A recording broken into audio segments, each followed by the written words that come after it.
Transformation of anxiety. This is chapter 9. Chapter 9 is the 9th chapter in part 1. Part 1 is about changing emotional awareness to anxiety, improving emotional awareness, improving emotional understanding, so we know better what is really going on behind anxiety and what are the reasons for anxiety to come. Usually we don't have much of this knowledge, what makes us pretty helpless and vulnerable when anxiety comes. So this is the reason I'm giving you 12 points of view about why anxiety is coming, and later also will come the understanding of what we can do with it, not only to cope with anxiety or to diminish its influence, but also to leverage its energy into productivity, into growth, healing, creativity, etc. This is the transformation. So, chapter 9 says, anxiety reminds us things that we don't take care of properly. Okay? We can say that anxiety is the result of inner disharmony, is a sign of inner disharmony. It's a sign that meant to tell us things that we need to do better or in a different way, because it hurts us that we don't take care of them properly. There are things that we can neglect and it's okay. It doesn't really matter to our current life status, etc. But there are things that lack of the proper care really hurts us. Anxiety is coming here to remind us. Anxiety is saying, no, you cannot postpone it to later. No. You cannot decide that this won't be in a high place of your list of priorities. No. It is not right for you. It disturbs the inner harmony. It disturbs your mental health, your optimism, your well-being, etc. Anxiety is like a fantastic sensor that is telling us, well, there's something wrong here and you must address it right now. Now, try to imagine us understanding that the real nature or purpose of anxieties is to actually give us a mirror image of the truth that it is too hard for us to acknowledge. We all have things that we procrastinate. We all have things that we regard as problems, and we address them in a certain way that we believe is the best way we can handle them right now. And many times we even rationalize this and we tell ourselves stories that regarding this problem, and we create kind of equilibrium, homeostasis between the problem and us, status quo, by responding to it in a certain way.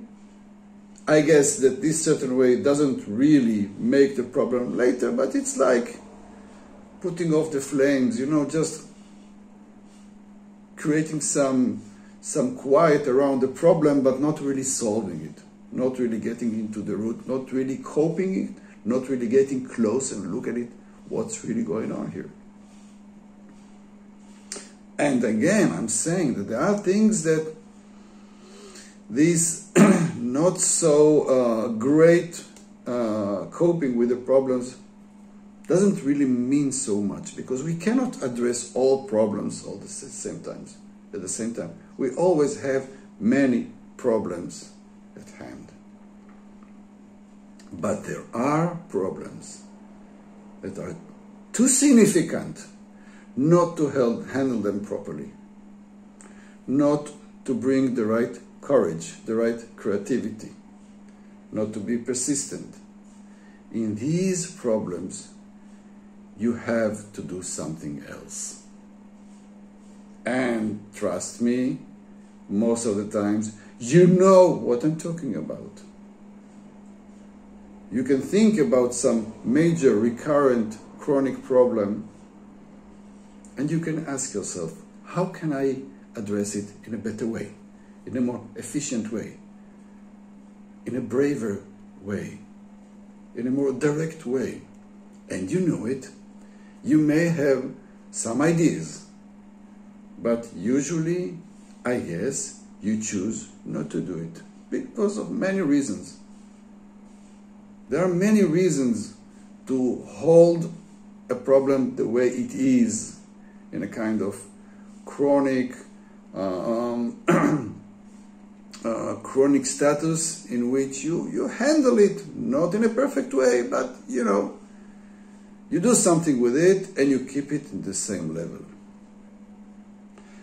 Anxiety is here to tell you that as long as you keep on dealing with this problem this way, anxiety is telling you, I will disturb your peace. I will create emotional noise inside you to remind you that you cannot keep doing it this way with this problem or with these 2-3 problems. A change is mandatory for you, for your growth, for your healing, for your happiness. Now it's your job, once anxiety is coming, to ask yourself if you are able to remember what you heard here in chapter 9.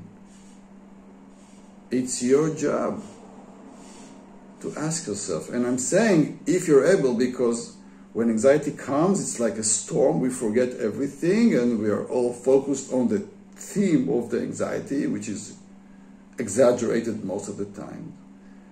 But we may not have the capacity or the balance to ask ourselves important questions that are not related directly to the drama that anxiety is bringing us. So, I guess this is your development, this is your progress, to try and do it despite the hardship that is coming with anxiety, to ask yourself. You know, anxiety is kind of paralyzing us. And we have to pay attention to this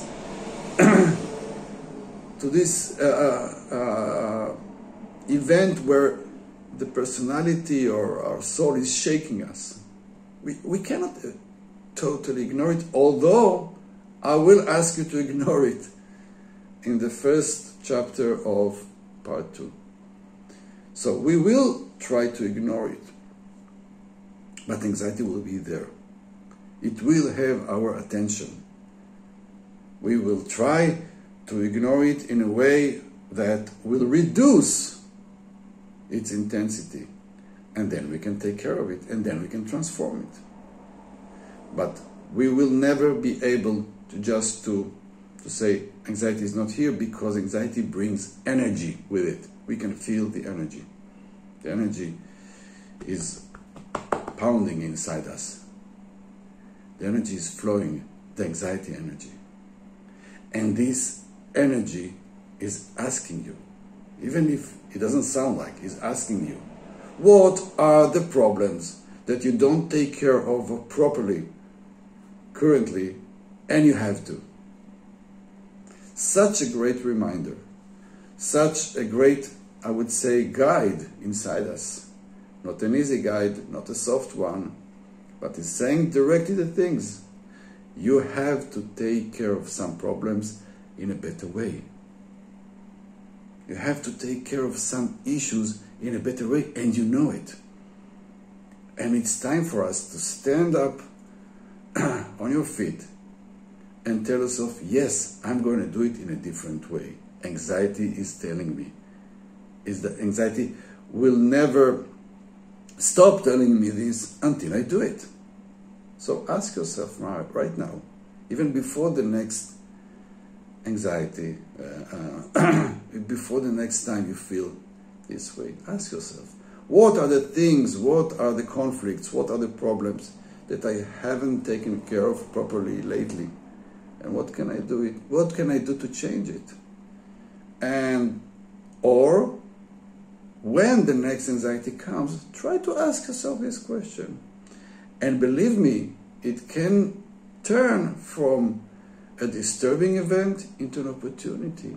Because if anxiety helps you stop everything, because this is what it does, and during the moments in which you stopped everything, you decided to ask yourself, wait, all right, so I stopped here. I have to stop because there is anxiety.